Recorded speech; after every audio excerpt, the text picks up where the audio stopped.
대한민국 중심 채널 KBS 1라디오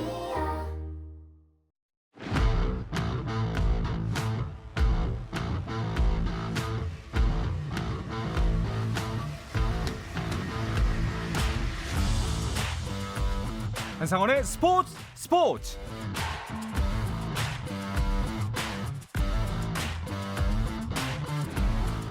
스포츠가 있는 저녁 어떠신가요? 아나운서 한상원입니다.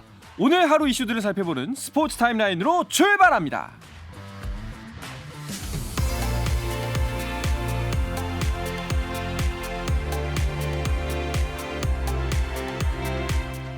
이탈리아 축구리그 나폴리의 김민재가 토리노와의 경기에 풀타임 활약하며 팀의 무실점 완승을 이끌었습니다.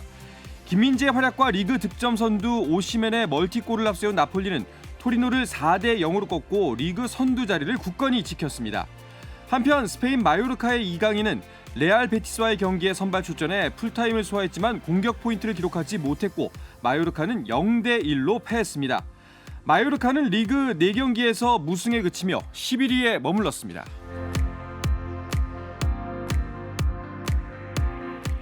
클린스만 감독이 이끄는 축구대표팀이 파주 국가대표 트레이닝센터에 소집돼 3월 A매치 2연전 준비에 돌입했습니다. 클린스만 감독은 두 번의 평가전을 앞둔 목표에 대해 새로 시작하는 만큼 2연전이 상당히 기대된다며 많은 공부가 되는 2연전이 될 것이라고 말했습니다. 클린스만 감독은 전술에 대해 지금 당장 큰 변화는 어려울 것 같다며 단계별로 추구하는 축구와 내 스타일을 입히고 싶다고 밝혔습니다.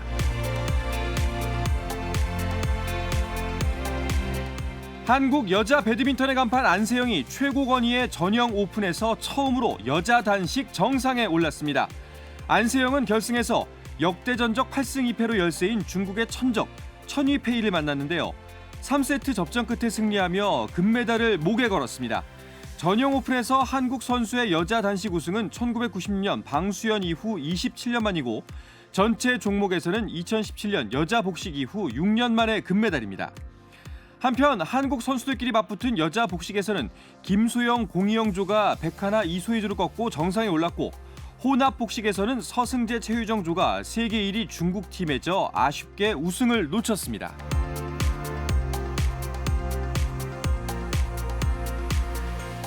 여자 컬링 국가대표팀이 스웨덴에서 열린 세계선수권에서 덴마크를 6대 3으로 꺾고 3경기 만에 첫 승을 올렸습니다.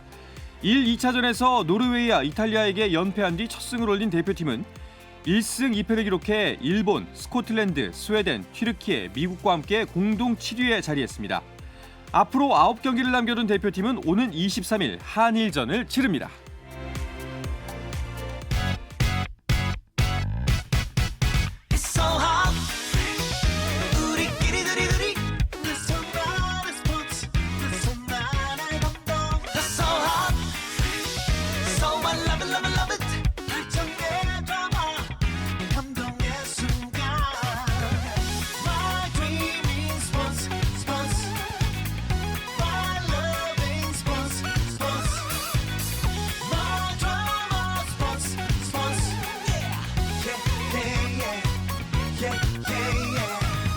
스포츠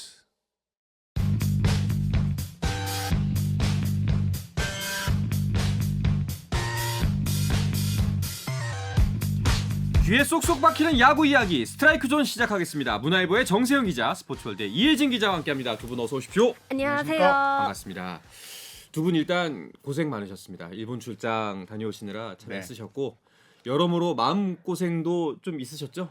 네, 그렇습니다. 이게 도쿄 현장 전화 연결 때도 말씀드렸는데 이게 국제 대회에서 네. 태극기를 보면 이게 참 애국심이 막 맞아요. 이렇게 강하게 드는데 기자회기에 앞서서 대한민국 국민의 한 사람으로서 음. 야구 대표팀의 선전을 기원했고요. 하지만 3회 연속 네. 1라운드 탈락이란 아쉬운 성적이 났고 제가 이 스포츠 현장에서 약 한 15년 이상 근무를 했는데 사실 이게 국제대회 가면 좋은 기사는 잘 써줘요. 근데 안 좋은 기사는 잘 안 써지는데 그럴 것 기사가 같아요. 안 써져서 참 많이 힘들었습니다. 이혜진 기자 어땠어요? 저 같은 경우는 마음고생도 마음고생인데 좀 힘들어하는 선수들을 좀 옆에서 지켜보는 게 좀 마음이 아프더라고요. 또 현장에 있는 기자들 좀 전체적으로 좀 분위기가 다운될 수밖에 없었거든요.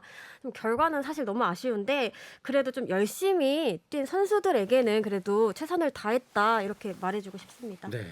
저희가 이제 그 일본에 매일 연결했잖아요. 네. 정세영 기자를. 근데 하루하루가 다르게 목소리가 점점 정말 나락에 빠진 듯한 목소리가 나오더라고요. 저도 기억이 나는데 호주전을 앞두고 제가 막 네. 무조건 아이, 이긴다라고 그럼요. 했었고 네. 호주전을 마치고 나서도 일본전은 또 이길 수 있다 이렇게 했는데 이게 또 체코와의 경기에서도 사실 내주지 말아야 될 점수를 또 실책으로 좀 내주면서 그렇죠. 그래서인지 이게 지금 저뿐만이 아니라 함께 취재했던 한국 취재진의 분위기가 엄청나게 좀 많이 어두웠습니다. 예. 사실 우리 기자들은 대표팀이 15일 8강전에 오를 것으로 보고 출장 일정을 다 16일 그러니까요. 이렇게 잡아놨거든요. 그런데 이제 14일 대표팀 귀국과 함께 한국에 들어가는 기자가 거의 3분의 2였고요. 결국 이제 마지막까지 남아있던 기자가 저를 포함해서 한 6, 7명이었는데 참 힘들었습니다. 그러니까요. 계속 힘들다는 말만 계속 이게 참 할 수밖에 없습니다. 아쉽다, 안타깝다라는 표현만 계속 쓰게 되는데 초반에 첫 두 경기에 너무 좀 얻어맞았어요. 호주전 예. 이 결과가 좀 너무 아쉬운데요. 너무 신중하게 접근했던 게 아닌가 이렇게 생각을 좀 해봅니다. 사실 이강철 감독은 1차전을 하루 앞두고 선발 투수 발표 마감일인 밤 9시까지 선발 투수를 공개하지 않았어요. 맞아요. 예, 반면 호주는 그날 오후 일찌감치 선발 투수가 누구다 발표를 했는 것과 이제 대조를 이뤘는데 첫 경기라 너무 신중하게 사령탑부터 이렇게 신중하게 다가서니까 이게 선수들도 이거 자칫하면 첫 경기지 하는 이 부담감에 짓눌려서 제 경기력을 발휘하지 못한 것 같습니다. 이게 결과적으로 타자들이 제목을 했지만 마운드가 또 호주전에서 홈런 3방을 얻어맞는 게 이 결정적인 패인이 됐는데 이 여파가 일본전까지 좀 이어졌고 가뜩이나 8강 진출이 첫 경기를 패하면서 힘들어졌다. 그래서 만만치 않은 일본전을 만났다. 이런 상황에서 한국 투수들이 너무 긴장을 해서 네. 스트라이크도 제대로 못 던지는 이런 참담한 상황이 벌어졌습니다. 뭐 지나고 나서의 이야기이고 뭐 사실 결과론적인 이야기지만 만약에 호주전에 올인을 했다면 어땠을까? 왜냐하면 그 승부 자체가 너무 아쉬웠거든요. 맞습니다. 개인적으로도 가장 아쉬운 대목인데 이 믹스트존에서 만난 선수들조차도 이번 대회에서 가장 아쉬운 부분 어떤 거냐라고 물었을 때 다 호주전을 얘기를 하더라고요. 이 첫 경기라서 긴장을 좀 많이 한 것 같다. 다시 하면 좀 더 잘할 수 있을 것 같다. 이렇게 말하는 선수도 있었는데 사실 대표팀이 일찌감치 호주전에 포커스를 맞추고 있었잖아요. 아시다시피 이 엔트리 구성 때도 호주전을 굉장히 많이 고려를 했습니다. 제 생각에는 한일전에 대한 부담을 좀 마지막까지 떨쳐내지 못한 것 아닌가. 경기 전 이강철 감독이 만약 호주전을 조금 쉽게 잡는다면 한일전에 올인하겠다 이렇게 얘기하기도 했는데 이 호주전 경기가 예상보다 달리 좀 다소 팽팽하게 진행이 됐거든요. 그렇죠. 그럼에도 설마 경기를 내줄까? 이렇게 생각한 거 아닌가라는 좀 생각이 들었습니다. 사실 호주도 우리와 비슷한 전략 짜고 있었거든요. 1차전을 무조건 잡고 그다음에 뭐 일본전에 패하더라도 두 경기를 이렇게 잡겠다. 이런 계산이었는데 조금 더 경계할 필요가 있었다고 판단이 됩니다. 또 마운드 운영에서 가장 컨디션 좋았던 김광현, 박세웅 선수의 이 카드를 조금 쓰지 못한 부분도 좀 두고두고 마음에 남더라고요. 저도 김강현 선수가 두 번째 투수로 좀 등판했으면 네. 어땠을까 하는 이런 생각을 했는데 김강현 선수가 사실 메이저리그에서 뛰면서 공인구에 대한 적응이 다 돼 있었고 애리조나 때부터 상당히 컨디션이 좋았거든요. 바로 1+1 카드로 김강현 선수를 경기 후반에 쓰려고 했던 게 아니라 초반에 썼다면 경기 결과는 좀 달라졌을 수도 있다. 이렇게 분석을 해보겠습니다. 그런 선수 기용 면에서 좀 아쉬운 얘기가 많이 나왔고요. 그리고 또 한 가지 아까 뭐 정세영 기자가 짚어주셨습니다만 왜 스트라이크를 못 던지는지 정말 좀 보면서도 답답했던 부분 중에 하나가 양의지 선수의 미트 안으로 공이 안 가요. 그러니까요. 예. 또 이 제구갑도 빠지면서 오타니 선수가 또 화를 내니까 일본 관중들도 덩달아서 이제 더 이렇게 야유가 쏟아지고 했는데 제가 진짜 이번 대회에서 충격적이었던 게 KBO 리그에서 제구가 좋다고 했던 선수들 예를 들면 LG의 김윤식, 기아의 이의리 선수 등까지 이게 제구가 좋다는 선수들이 모두 흔들렸거든요. 이게 결국에는 아무리 큰 무대를 안 서봤다고 하지만 리그 수준급 투수들이 국제 대회에서 성적이 이거밖에 안 된다. 현실은 이거다라고 솔직하게 말하고 싶고 이게 앞으로 경쟁력을 더 이렇게 끌어올리려면 한국 야구가 이제 국제 친선 대회 이런 데도 좀 자주 그렇죠. 하고 구단들도 무조건 선수 차출을 반대할 게 아니라 좀 대승적으로 함께 가는 방향으로 고민해야 될 것 같습니다. 뭐 낯설었기 때문이다라는 뭐 이야기를 할 수는 있겠습니다만 그런 부분까지 준비하는 게 사실상 프로고 또 국가대표 팀이니까요. 뭐 그래도 그 와중에 좀 칭찬할 만한 선수를 꼽아보자면은 아무래도 뭐 일단은 이정우 선수. 그렇죠. 예. 이정우는 이정우다. 음. 이 명제는 정말 어떤 무대에서도 통하는 것 같습니다. 이 WBC 대회에서도 정말 쉼없이 방망이 돌렸는데요. 4경기에서 모두 3번 타자 겸 중견수로 선발 출전해 4할이 넘는 타율을 선보였습니다. 출루율도 5할이고요. 장타율 5할 7푼 1리, 둘이 합친 OPS가 1이 넘습니다. 네. 삼진으로 물러난 것은 단 한 번뿐이었고요. 잘 알려진 것처럼 이정우 선수는 올 시즌을 마치고 메이저리그 도전을 외친 상태잖아요. 지난 겨울 미국으로 미리 건너가서 좀 타격 폼을 수정하는 등 구슬땀을 흘렸는데요. 이정우 선수의 쇼케이스만큼은 그래도 좀 성공적이지 않았나 이정우 생각이 선수는 듭니다. 그래도 메이저리그에서 뛰는 다르비슈유를 상대로 안타를 그렇죠. 때려냈다는 점, 네. 그것도 거의 장타성 안타를 때려냈는데 이정우 선수가 그 파울 타구가 아쉽게 나오는 장면이 있었어요. 그거 딱 나오고 나서 타격감을 확 잡았다고 그래요. 그래서 이정우 선수가 사실 가기 전에 나는 국제 대회에서 잘했다고 했거든요. 그리고 도쿄올림픽에서도 상당히 나는 잘했다라고 했는데 국제용 이정우 선수를 이번에 다시 한번 증명했습니다. 기억이 납니다.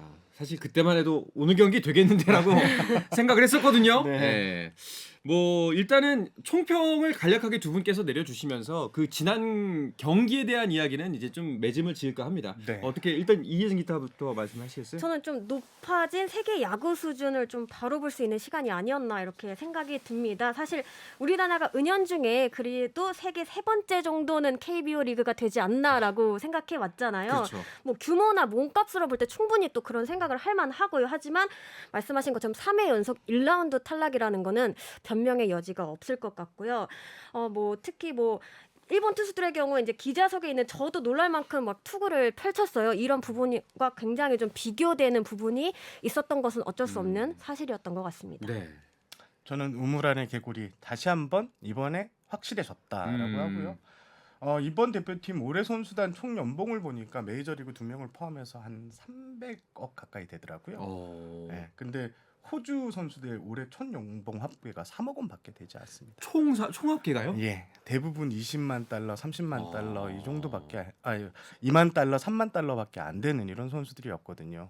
이런 선수들 상대로 우리가 고전을 했고 이거는 진짜 한국 야구의 현실이다. 네. 예, 좀 분발해야 된다. 이렇게 정리하고 싶습니다. 그렇습니다. 뭐 이제 안타까운 결과는 뒤로 하고 네. 앞으로 어떻게 해야 될지를 논의해야 될 시점이 왔습니다. 좀 네. 아프고 좀 뭐 쓰라린 이야기일지언정 그래도 앞으로 나가야 되니까요. 일단은 그 3라운드 연속 3회 연속 1라운드 탈락이라는 결과물 때문에 후폭풍이 거세죠. 네, 그렇습니다. 예. 이게 저는 좀 그랬으면 좋겠어요. 2013년 타이중 참사, 2017년 고척돔 참사, 또 도쿄 요코하마 도쿄올림픽 때 요코하마 참사 때도 항상 똑같은 지적이 나왔어요. 10년 전에 이 타이중 참사 나왔을 때 기사를 보시면 지금 기사하고 거의 흐름이 비슷해요.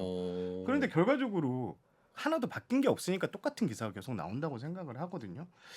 이제는 하는 척 하지 말고 이제 진짜 한국 야구가 국제 대회에서 선전할 수 있도록 선수단, 야구인, KBO 우리 기자들까지 좀 현미경처럼 네. 현미경을 들여다보지 한번 제대로 고민하고 실천까지 옮겨야 하는 이런 시점이 온 것 같습니다. 그렇죠. 뭐 결과에 대해서 KBO도 공식 사과를 했어요. 맞습니다. 그 KBO도 고개를 숙였는데요. 사실 저는 이 날선 말들이 굉장히 많이 오고 갔잖아요. 맞아요. 선배도 그렇고 후배도 그렇고 누구의 탓을 하기보다는 이 전반적인 문제라는 거를 모두가 인정하고 좀 제로에서 다시 시작할 때가 아닌가라는 생각이 들었습니다. 이제 이 문제점을 해결하기 위한 방안들 여러 가지 이야기가 나오고 있는데 그 중에 한 가지 좀 많이 나오는 이야기 중에 하나가 알루미늄 배트의 부활이에요. 네, 그렇습니다. 2004년에 고교야구가 이제 알루미늄 배트 사용을 금지했고요. 이후 타자들은 물론 투수들의 경쟁이 떨어졌다 이런 지적이 나왔습니다. 이것도 10년 전부터 나왔던 얘기입니다. 이게 나무 배트로는 홈런포가 잘 나지 않기 때문에 성적을 내야 하는 고교야구 입장에서는 4번 타자도 번트를 대는 등 이 작전 야구로만 점수를 뽑고 있는 실정입니다. 실제로 가만 보면요, 2004년에 고등학교를 졸업한 최정, 박병호 선수 이후에 우리 리그에서 30홈런을 매년 장담할 수 있는 타자가 없습니다. 사실. 그렇네요. 예. 생각해 보니까. 이게 또 투수들하고 이게 뭔 상관이 있냐고 하실 수는 있지만 최근 투수들의 제구가 많이 떨어졌거든요. 그냥 가운데에 넣어도 타자들이 고교야구에서는 못 치니까 그냥 빠르게 힘있게 던지는 투수들이 주목받게 됐고 결국 이 알루미늄 배트가 도입되면 타자들은 좀 자신감을 회복할 수 있고 투수들은 이게 좀 안 맞기 위해서 좀 더 정교한 제구를 긴장감을 좀 더 그렇죠. 갖겠죠. 예, 던져야 살아남을 수 있으니까 그런 효과를 지금 기대하는 게 알루미늄 배트 도입에 찬성하는 입장의 그 주류 의견입니다. 그렇군요. 그 선배가 타자 쪽을 짚어주셔서 저는 좀 투수 쪽도 짚어주고 싶은데 네. 이번 대회를 보면은 확실한 에이스라고 할 만한 자원이 눈에 보이지 않더라고요. 뭐 당연히 이번 대회는 뭐 전반적으로 좀 아쉬움이 많았지만 그럼에도 불구하고 단기전 국제 대회는 역시 투수 싸움이다라는 걸 좀 보여줬다고 생각을 하는데 우리나라의 경우 잠재력 있는 자원들은 많은데 기량이 좀 올라오지 않았다고 생각이 들고요. 가령 일본의 사사키 선수가 시속 164km짜리 강속구를 던지면서 세상을 놀라게 했거든요. 근데 우리나라의 경우 뭐 이일이 선수, 뭐 곽빈 선수 빠른 공 가진 선수들은 많았습니다. 그런데 앞서 얘기한 것처럼 제구가 되지 않으면서 오히려 스스로 무너지는 모습을 보여줬는데 경험 부족으로 또 기복도 보였고요. 처음부터 선발진을 딱 구성해놓고 가지 못한 부분이 이 확실한 에이스가 없기 때문이 아니었나 이 부분도 우리가 좀 생각해볼 부분이라고 생각을 합니다. 그렇군요. 자 거기에 더해서 그 전임 감독제에 네. 대한 이야기도 나오던데요. 이야기도 계속 나오는 이야기입니다. 네. 사실 2013년 타이중, 그다음에 2017년 고척 참사 때 이 주장이 나왔고 2018년 자카르타 팔렘방 아시안 게임에서 이제 손동열 감독이 전임 감독으로 선임되면서 야구 대표팀도 전임 감독제가 시행됐고 실제 도쿄 올림픽에서 김경문 감독이 지휘봉을 잡으면서 전임 감독 체제가 유지됐거든요. 하지만 2018년에 아시안 게임에서 금메달을 따고도 손동열 감독이 이제 국정감사에 불려가서 이 일부 국회의원들에게 표적이 됐고 또 도쿄올림픽에서 이 노메달에 그치자 결국 다시 현역 감독 대세론이 이제 올라왔고 결국 그래서 이강철 감독이 다시 지휘봉을 잡은 것입니다. 결과적으로 지금 계속 도돌이표처럼 계속 반복되고 있는데 이게 낫다, 뭐 저게 낫다 이게 다 일장일단은 있습니다.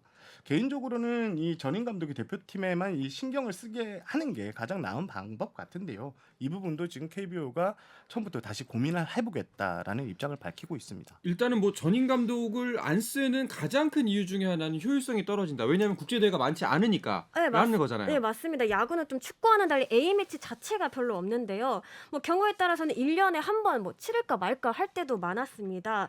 하지만 올해는 다른데요. 일단 WBC가 있었고 항저우 아시안 게임 또 APBC가 줄줄이 열립니다. 내년엔 프리미어 12도 있고요. 또 WBC도 3년 뒤에 다시 열립니다. 더욱이 2024 파리 올림픽에는 야구 종목이 없지만 2028년 미국 올림픽에서는 다시 포함될 거라는 전망까지 나오고 있거든요.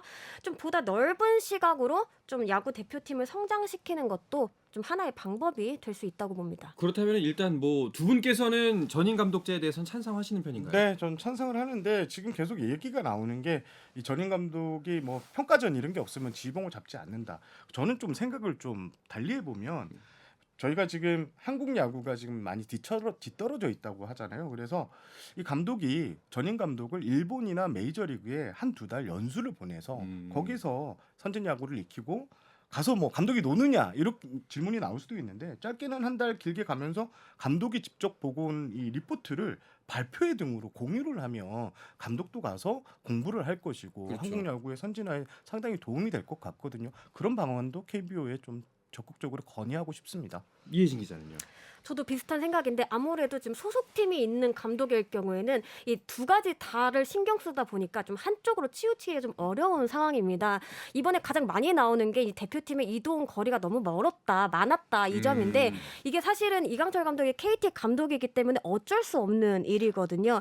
전임 감독을 한다면 이런 부분에 대해서는 확실히 좀 개선이 되지 않을까 생각이 듭니다. 그리고 단순하게 생각한다면은 현재 상황이 우리가 전심전력을 다해야 되는 상황이기 때문에 그런 면에서 봐도 전임 감독제가 좀 타당해 보이는 것도 어느 부분은 사실인 것 같습니다. 자, 그런가 하면은 이제 김현수 선수와 김광현 선수는 이 대표팀 은퇴 선언을 했습니다. 정말 세대 교체 이뤄야 하겠죠. 네, 큰 과제를 마주했다 해도 네. 과언이 아닐 것 같은데요. 공식적으로 국가대표 은퇴를 선언한 건 뭐 김광현, 김현수 선수지만 뭐 박병호 선수, 뭐 최정 선수 등 사실상 이번이 라스트 댄스였던 선수들이 꽤 많거든요. 그렇죠. 근데 돌이켜보면 세대 교체가 그동안 원활하지 않았던 것은 기존의 멤버를 위협할 만한 자원이 그만큼 없었다라는 의미이기도 합니다. 저는 키우는 입장도 물론 좀 신경을 써야겠지만 선수들도 좀 욕심을 내줬으면 좋겠어요. 저 네. 자리가 좀 내 자리다 이런 좀 큰 포부를 가지고 좀 이렇게 좀 해줬으면 좋겠다는 생각이 들고 사실 이 태극마크라는 게 무게감이 큰 자리지만 그만큼 또 영광스러운 자리잖아요. 그렇죠. 이 어린 선수들이 이 부분을 좀 인지하고 조금 더 좀 강하게 좀 밀어붙였으면 하는 바람입니다. 지금 분위기는 갔다가 잘못하면 큰일 나는 자리 뭐 이렇게 인식할 수도 있을 것 같은데 네. 프로라면 조금 더 욕심을 냈으면 좋겠습니다. 자, 이렇게 한국 야구는 WBC 8강 탈락의 충격 속에 다음을 이야기하고 있는 이때 2023 월드 베이스볼 클래식은 4강전에 돌입했습니다. 이야기는 잠시 쉬었다가 와서 계속해서 나누겠습니다.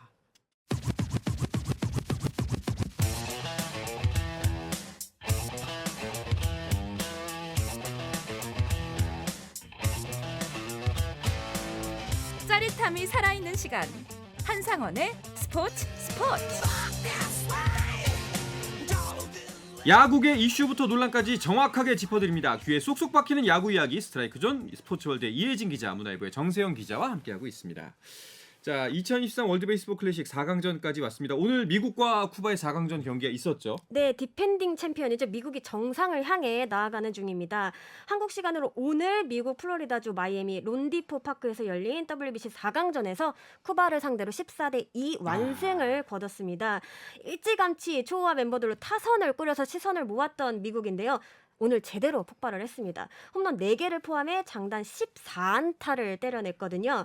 반면 쿠바는 2006년 대회 준우승 이후 17년 만에 4강에 올랐으나 아쉽게도 더 나아가지 못하고 고배를 마시게 됐습니다. 그렇군요.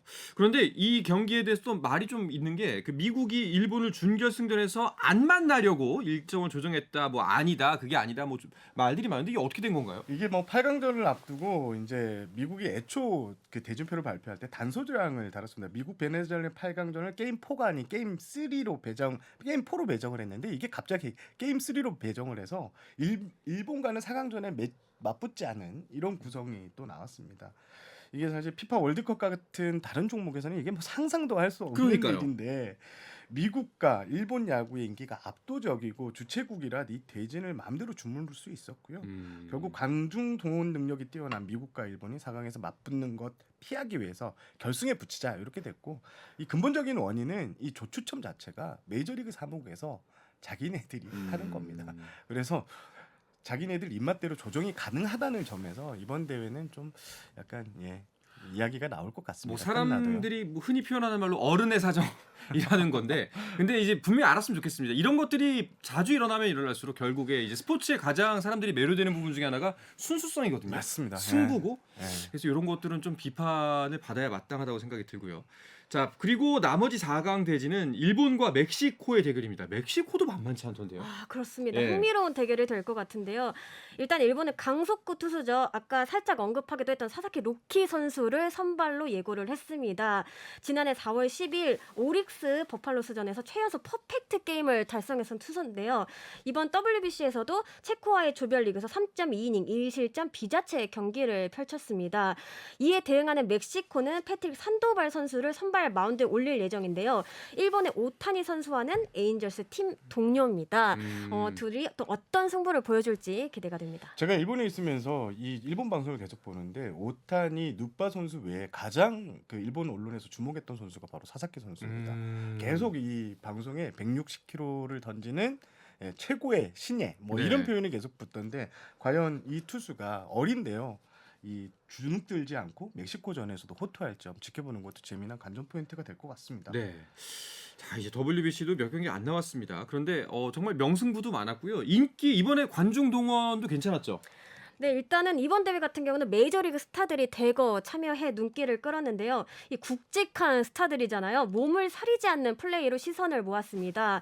뭐 예를 들어 일본을 들썩이게 만들었던 오타니 선수의 경우 직구 최고 구속이 164km까지 찍혔습니다. 이게 평소에도 잘 나오지 않는 그런 모습이었고요. 또 공을 던질 때마다 막 기합 소리를 강하게 두는 이런 모습으로 화제가 됐는데 그만큼 최선을 다하는 모습이었습니다. 또 짜릿한 역전승도 팬들의 즐거움을 더해주는 포인트인데 19일 미국과 베네수엘라의 8강전에서 이 트레야 터너 선수가 약속의 팔회를 보여줬습니다. 역전 말루 홈런을 때려내는데 경기 후에 너무너무 짜릿했다. 야구 인생 최고의 홈런이라고 소감을 전했습니다. 이런 경기력이 뒷받침되니까 지금 평균 관중이 35,000명 정도 되고요. 전체적인 그 전체 A조부터 D조까지 총 평균 관중을 보니까 25,000명이 좀 넘었어요. 종전 기록이 24,000명인데 이걸 넘어섰고요. 네. TV 중계 실적도 상당히 지금 히트를 치고 있습니다. 미국 내 시청률은 말할 것도 없고 특히 이제 한일전 지난 10일 열렸던 한일전 같은 경우에는 WBC 이제 5번째 대회인데 역사상 최고 시청률인 44.4%가 나왔다고 합니다. 일단 뭐 대회 대진이나 뭐 이런 거에서 잡음이 좀 있는데 시청률 자체는 지금 흥행을 하고 있다. 네. 이렇게 볼 수 있겠습니다. 대회 자체는 대성공인 것 같습니다. 자, 우리나라는 이제 WBC 일정이 일찍 끝나면서 대표팀 선수들도 시범 경기 일정에 들어갔는데요. 그 야구 좀 팬들이 많이 실망이 컸기 때문에 좀 기대가 없어지진 않을까라는 걱정을 하기도 했는데 그것과는 별개로 또 많은 분들이 관심 보여주시더라고요. 이게 지금 관중을 보니까요. 네. 어제 관중이 진짜 대박을 쳤습니다. 시범 경기인데요. 대구 삼성 KT전에 8,443명. 그다음에 어제 5개 구장 평균 관중이 5,500명이었습니다. 모든 구장에서 4,000명 이상이 몰렸는데 이게 시범 경기 주말 경기라고 쳐도 예년보다 훨씬 그렇죠. 웃도는 성적인데요.